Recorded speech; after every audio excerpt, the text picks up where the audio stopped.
Hola, es Fernanda. Today I want to talk about myasthenia. And you're probably like, why are you so excited? I don't know. Myasthenia gravis is an autoimmune disease, and it basically affects the communication between your acetylcholine receptors and your nerves, or your nerves and your muscles. And it's what tells your muscles to move, and they just don't get that message. So then that causes weakness. And I want to talk about some things that helped me when I was first diagnosed, because I feel like it really made a difference in how I went about my day. And it is like a snowflake. It's called the snowflake disease. Like, it's really rare. And so like you're special if you have it.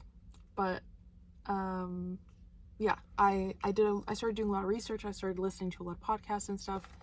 I recommend, it's called myasthenia, and I think the guy's name is Jesse.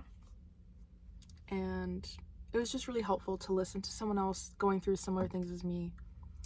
And even if you're not experiencing an autoimmune disease, these are just helpful. So let's get started. So first is, this is for myasthenia, or if you have something that has to do with your energy. It's called the penny analogy, and I heard it in that podcast. And basically he interviewed this guy that said that you start off the day with 100 pennies. And the thing about myasthenia is that your energy levels will change every single day, and even within the day. And so learning how much energy a certain task will take you, and using that to allow yourself to plan your day out and not feel overwhelmed, not feel like exhausted. Because the thing about myasthenia, it affects your muscles through exertion. So the more that you use a muscle, the more fatigued it will be. And so when you rest, it allows it to like recharge.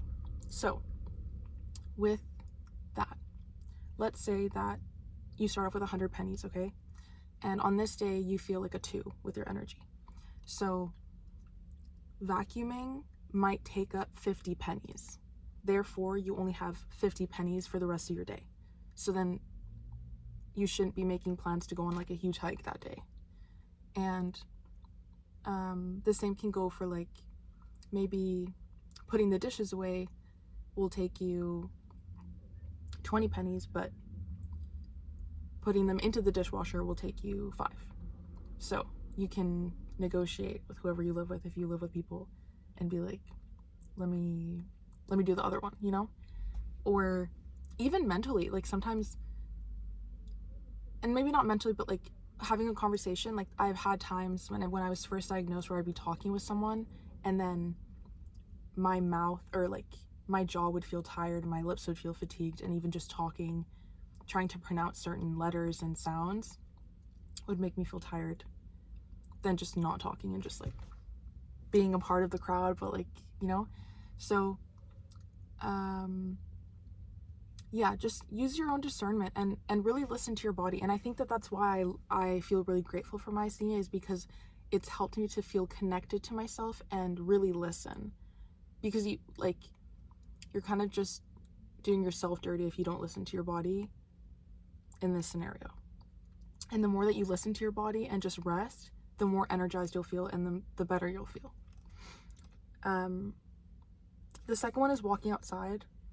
I experienced a lot of heavy emotions when I was first diagnosed, and that's probably the most helpful thing. I'm really lucky, and at my dad's there's a forest just outside, and so I'd go walk outside every single day. On the days that I didn't have the energy, I would just sit on the grass, and that's all I could do that day. And not feel guilty about it, but really just allow nature to do its thing and help me heal in that way. And it's kind of a reminder that there's life outside, you know, like just being with the trees, or watching squirrels do their thing, or listening to the birds. It's really calming, and it makes you feel better. It makes you relaxed. It makes you remember that life still goes on. And yeah, that was probably the most helpful thing, was going and walking every day, if you can. Stretching was really helpful. Depending on the type of myasthenia that you have, like if you have ocular, it's probably easier to still exercise.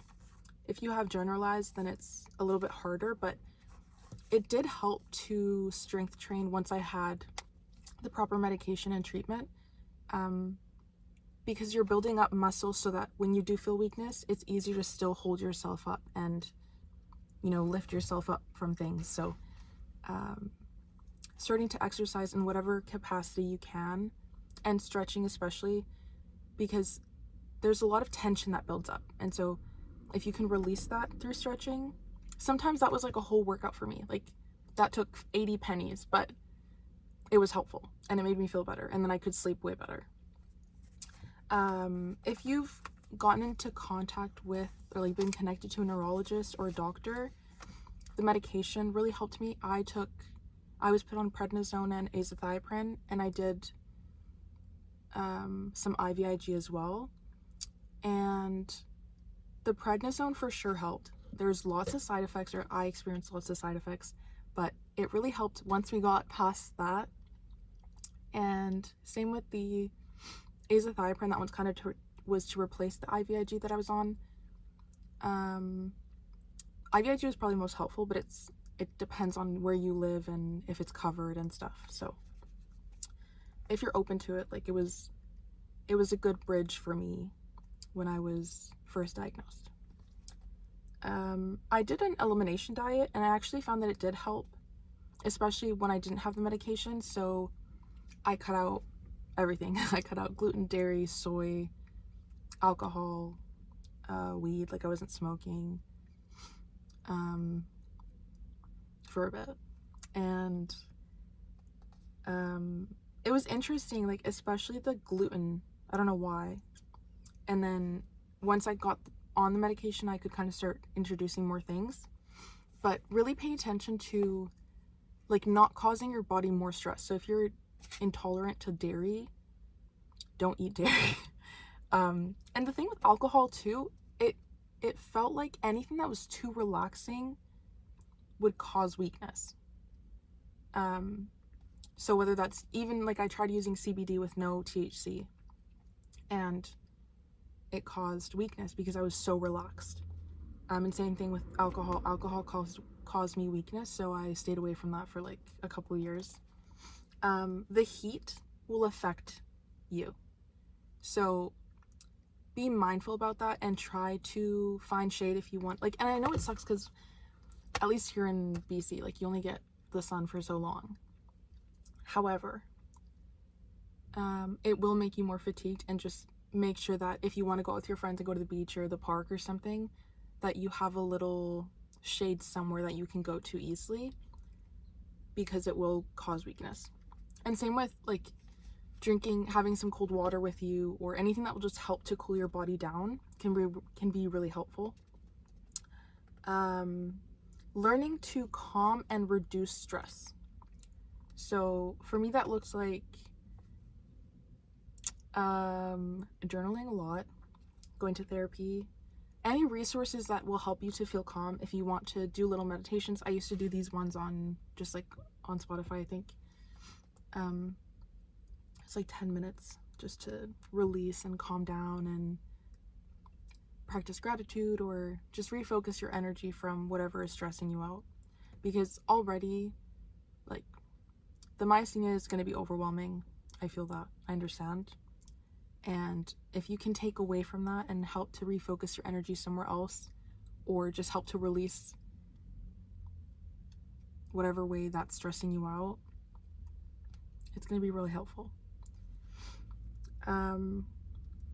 Practicing gratitude and appreciation for the mundane, I think, was one of the most important things, because there were moments where, you know, if you go from being super active and being able to do everything, and then all of a sudden you can't even go up the stairs, you can't walk down a steep hill, you can't change, you can't get in and out of bed easily, it takes a toll on you mentally, and it can feel really overwhelming and just hard.